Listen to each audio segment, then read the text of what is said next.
Guys, I want you to just all stand up for a second.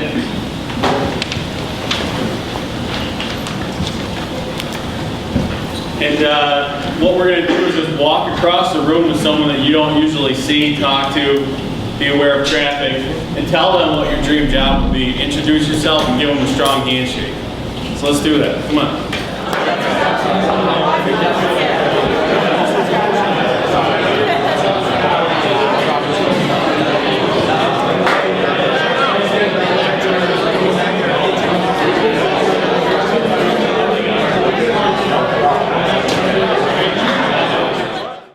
Yeah, we had a networking session. How many of you guys felt a little bit uncertain before you went and talked to the person and then told them your dream job? Everybody did, right? What did Oscar talk about? Your fears, and talking about going and meeting people. What did Adam talk about? Your fears and all that. What is that need that we're not filling? What are we getting at? Remember the 6 human needs? Uncertainty. Uncertainty. The more you do it, the better you become, the more progress you make, the more you grow, the happier you'll be. How many of you feel better after going to meet someone? How many of you have one more connection to add on to your list? You guys know that when they get a job study, where people get their jobs, how many of you think that friends was the number one? How many of you think that acquaintances was the number one? People that you rarely see. How many of you think that it's just applying directly for a job? Okay, 20% were applying directly to a job, 16% were through friends, and 56% were through rare acquaintances, people they see not often. And then the other was other ways. But think of that, 56% is through people that you just met, like that. Just a connection. Hey, how's it going? Nice to meet you. Things that Oscar talks about. Actually, that study was done in Newton, Mass. In the 70s, and it still holds true today, but interesting. I always thought that was crazy. The people that you don't know, because the reason is, your friends, you all like the same things, you talk to the same circle. Your acquaintances, it's all things that you don't know about, different circles, different whatever. So I want to ask you guys to start off. I graduated in 08. The financial world was falling off a cliff. I got into real estate development. It was really difficult for me to start. I was basically on making no money. I was on state assistance my first year. I started with a 2.1 GPA my freshman year. You know, I wanted to drop out. I'm not this like master maestro business guy. If you guys have read the biography there, just the basic little intro, I'm not like crazy whatever, but I have had great mentors, and I've found a way to pick myself up over the years to have my own business. We've done over $1 million in the last 3 years, each of those years. I can work 15 hours a week basically, make 6 figures, and doing a job that I like, but this is something I love, so that's why I'm stepping in. But that's like my background. So just to give you an idea, you can start from nowhere and nothing and not really have a clue to getting to somewhere in a relatively short period of time if you follow some of these things that we're talking about, especially a lot of uncertainty. I want to ask you guys, give me some questions about your debt, your financial future, some of the things that you guys are wondering about when it comes to finances, paying off a house, anything. What are your most pressing financial questions going forward for, like, say, the next 5 years? How much does the government garnish from you for your student debt? How much does the government take from you for? Like, out of your student debt, when you actually graduate college, Okay. I know it's like a 6-month period. Like, how much do they take out of your paycheck? Like, It used to be I think it used to be 20%, now it's 10%, and now they're trying to make it to 5% of your paycheck that you take. You should be putting away 20% anyways towards your debts. It's like a magic formula, Richest Man in Babylon. Any of you guys ever heard of that book? Very old, very time-tested stuff, but the magic formula for your money is put away 10% right away, pay yourself. Pay yourself. You work for that money, you should earn it. Pay yourself, put it in a savings account, Put 20% towards the debt, and then the rest used for expenses. But very simple. Every single paycheck that you ever get from now. Think about if you guys were at 15 years old, if you put away 10% of all the money here, you'd have a few $1,000 probably. At least a couple thousand. Maybe 100, somewhere around there. Okay. All right, that's a good question. Let's get another. How much would you say it takes to start off your own business? Starting up your own business depends what you want to do, obviously. But the true answer is you build up your successful habits bank account. So you can start up a business by networking, by doing these things. That's what a business is made of. And through your networking connections, that's where you find capital. That's where you find people who want to invest in you. You can also go online now. You know, social platforms and even online lending places. There's private investors all over the country. They'll give you a $10,000, $20,000 loan for a high interest rate, 10 to 14%. But still, you know, that means if you take out 10 grand, you got to pay them $1,400 by the end of the year if you can make it back. There's a lot of ways to get money, but there's no specific amount. But the biggest amount is build up your successful habits bank account. Find out ways that you can, you know, plan your days better, read more. Meet more people, network. Those are the things that are most important to starting a business. Anyone else have something that they really want to ask? Yep. When you first started out starting your own business, what was your biggest fear? My biggest fear starting out was that my first fear starting out in real estate was that there were no buyers. You know, because it really was. In 08, this was when the stock market was falling 1,000 points in a day. You know, you don't see that. So in 08, there's nobody that's buying, you know, they're trying to cut back on, they're getting a Whopper without cheese just because it's, you know, they don't want to pay for the cheese. Why are they going to pay for a piece of land? You know, why are they going to pay for a piece of real estate? So that was difficult for me. That was my biggest fear. But another great thing is starting this business, doing what I love, is what the heck are people going to think of me? You know, I've always had this, I was an athlete, I'm from a small town. I was the guy who was in the papers and all that, and I had this persona I thought I had to live up to. Thought I had to be cool and all that. Starting this, Rising Dreamers, what the heck, like, has he lost his mind? He thinks he's gonna go and change the direction of a generation, and, you know, isn't that corny? That's kind of a girly name, like, he looks stupid, like, but everything, like, those are things that I have fears of. But I have managed to crucify those fears so that monkey's off my back. I don't have that burden anymore. And now I can do things that are free. I don't have to worry about what the 5 people who don't matter in my life are going to say about me, about something I'm doing. And there's one more. Did you start, like, when you first started getting out into, like, the job scene, were there any certain jobs that actually, like, really influenced your life? Like, how do you mean? Like, in, like, small jobs, like fast food or, like, retail and stuff like that? Yeah, I worked at McDonald's. You know, McDonald's, it taught me a lot what I don't want to do in my life. Yeah, I was a great teacher. I was so bad at making the hamburgers quick that they put me on the dishes and then the outdoor work. And eventually we parted ways amicably. But McDonald's, doing things that you don't like, honestly, that can help you a lot too. It's just about doing. Action is the key to everything. We can think about grand plans in our head, but until we actually try something out, it really doesn't matter. You know, I can think of Rising Dreamers. This was just an idea 6 months ago. Last summer, I took off 3 months. Didn't work. That was it. Didn't do anything. And I thought about what I wanted to do with my life, finding a purpose.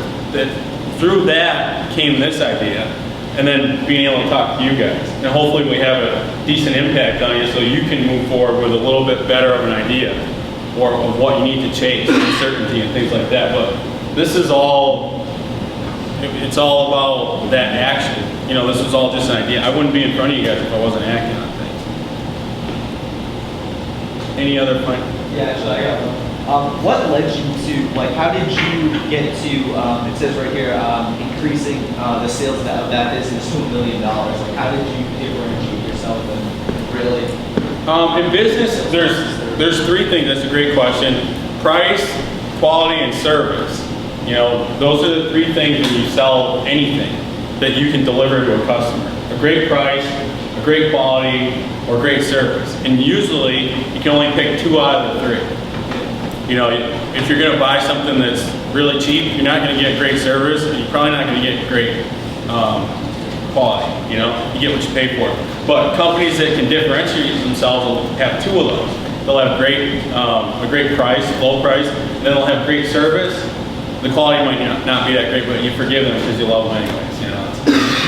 But what I really try to focus on is having the great quality, great price, and great service, so that I can hit all avenues. And that really, to have a great price doing what I'm doing, you really have to, you know, be honest with yourself about what's out there and how can I price it for less, and then how can I go above and beyond with service, and then how can I make sure that it's all ready to go, the quality's excellent, they don't have to worry about any hassles.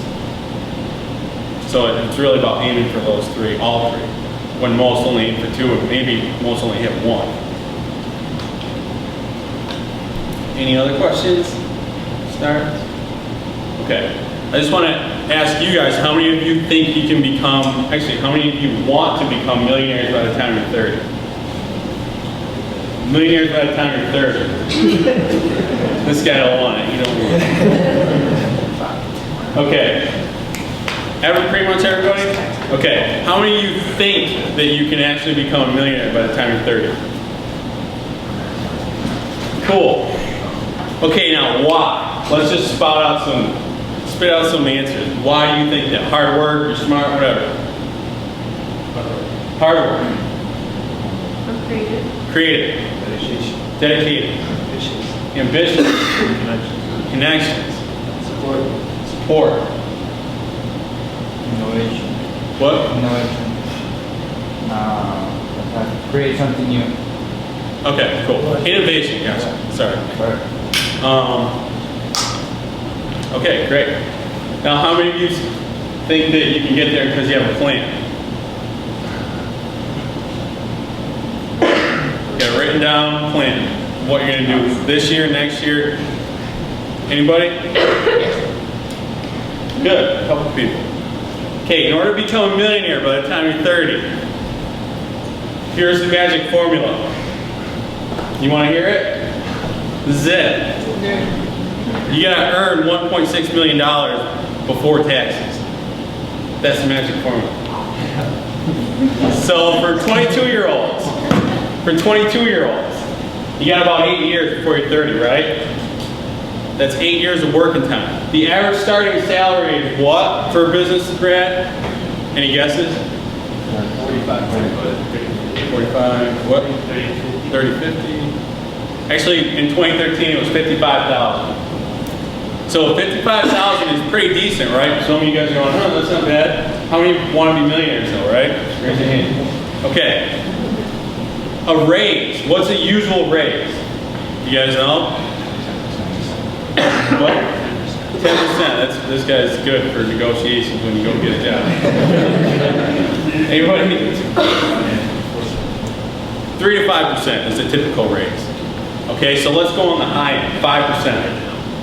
And let's say that you get a raise every single year, starting with $55,000 as your salary to start. Every year you get 5%, and that compounds. By the 8th year, you make how much? Well, let's just say like your salary for the 8th year. $77,000, $78,000. How many of you would be happy with that? It's not bad, right? That's pretty good. If 8 years from now somebody offered you a job at $77,000, most of you would want to take it. But you're not 8 years from now. It's a good thing you start now. Okay, so now you subtract about $150,000 worth of living expenses over the next 8 years. About $1,500 a month for the next 8 years. That's not bad. You got rent, you got food, travel, drinks, whatever you want to do. Okay? Then you subtract your taxes, blah, blah. What you end up at with a $55,000, 5% interest, or 5% raise every single year is about $240,000 of net worth. Okay? And that's very far from $1 million, isn't it? And now think about you going forward. You might be 40 or 50. You might be 50, 55, and I'm counting 6% investment gains on the money that you make each year that you put away at 10%. How many of you put away 10% right now, anyways? Okay, but most of you don't. I'm adding that into it. I'm talking about being a responsible person. And that only gets you to about $250,000. You got 750 to go. How many of you thought you could be a millionaire by the time you're 30? Everybody, right? How do you get there? You have a target. You have a target. If I told you you could beat the best archer in the world, side by side, shooting a bow and arrow at a target, if I practiced with you for 10 minutes, would you tell me I'm crazy, right? Best archer, he wins all the time. Now, what if I told you that I guaranteed you could do it and we did it, but then you found out the archer was blindfolded, right? You can't hit something that you can't see. You can't hit something that you can't see. How many of you knew that it would take $1.6 million worth, you'd have to earn 200 for the next 8 years, blah, blah, blah. How many of you have thought of that want to become millionaires? You don't have a target. So you're just like, even if you're the greatest talent, you're not going to get there. You're not going to hit something that you can't see. Now you realize if you made $55,000 your first year coming out, which is decent, obviously, the next year just to keep pace, you'd have to make $345,000 just to keep pace with your goal to become a millionaire by the time you're 30. How many of you know what the average retirement expected to be for millennials is? 70%. Good guess. Anybody? 70. Good, yeah, right between us. 73. 73 guys. How many of you want to retire when you're 73? How many of you want to retire well before 73? Right? That's where we're headed. That's where the majority of us are going. That's where we're going. If we don't change something, if we don't have a target. It's sad, isn't it? Never mind all the government stuff that we have to deal with going forward. So we don't know if we'll have Social Security. We don't know how much taxes are going to go up. We don't know how we're going to pay for the $80 or $90 trillion of unfunded debts and liabilities that this country has. Where do you think they're going to get the money from? They're going to have to go somewhere, the working people. It's tough.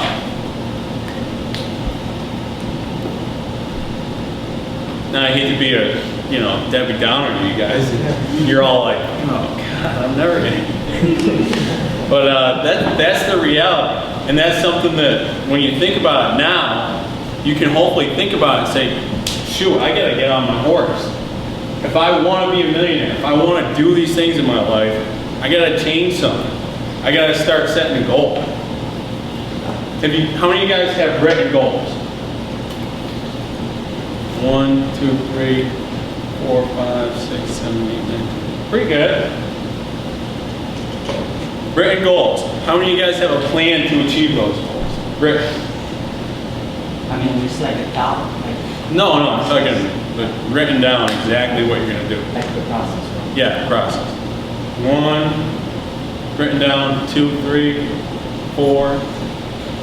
Impressive though, that's still pretty good. You guys ever heard of the Harvard Goal Study? I'm sure all the professors in here have. Harvard Goal Study.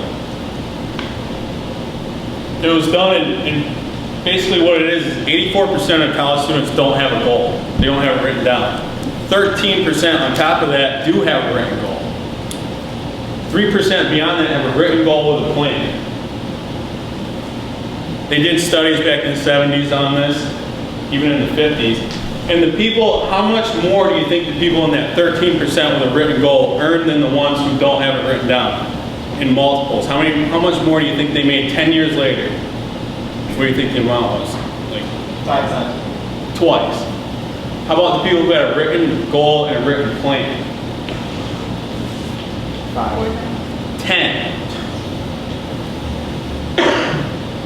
10 times. How many of you guys have a piece of paper today with you? Most of you, how many have, you have your cell phones, right? I want you guys to just write down or put in your cell phone your goal for the next 1 year, 5 years, 10 years. I want you to just put it in there. All right, guys, pretty much everybody done? Cool. Okay, Rise Dreamers, we want to help you guys get jobs in the future. We want to get you ready for interviews. We want to help you succeed, whatever, no matter what you want to do.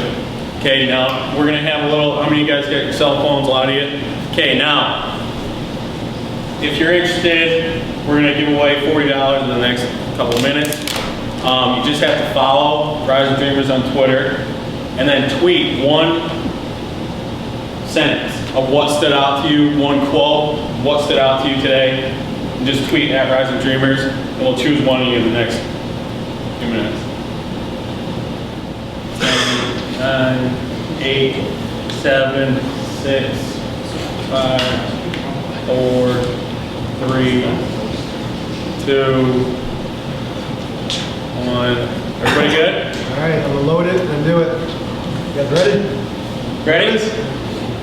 All right, and it is Christian Lynch. Nice. All right. All right. Cool. Good job.